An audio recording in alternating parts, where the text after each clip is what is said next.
What are some things I think happen, or I would say are much more likely to happen if we don't prioritize Christian community in our lives? And the first is the justification of your own sin. I think that when we gather with other people, it gives opportunity for others who believe what we believe to hold us accountable to what we believe. If God is real, if Christ died for us, if he gave us his scriptures, and he has a way that he wants us to live, then when we're living in community with other people who are in the same boat that we are, who are moving in the same direction that we are, they can hold us accountable to all these things that God has called us to. But if we are not living consistently in community with them, then it's much easier for us to ignore those things, to try to justify our own preferences, even when they disregard or go against what the Bible says or what God has told us.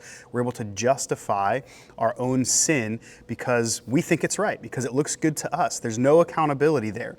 And so if we are gathering with other people, and again, even not like we're gathering and we're praying all the time. We're gathering, we're reading our Bible together. We're gathering and we're worshiping. We're gathering and doing like overtly Christian things, which I think those are good things to do when we gather. But even outside of that, we're gathering to play sports. We're gathering to play games. We're gathering to eat food. We're just gathering to hang out.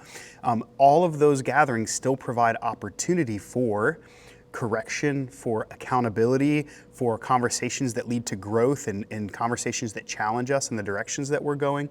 And so I think if we are neglecting that community, we are more likely to justify our own sin and then to do what this says, to deliberately go on sinning, and partially because we're no longer calling it sin.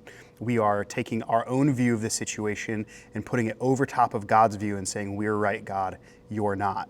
And that's not a good place to be, especially for a believer, right?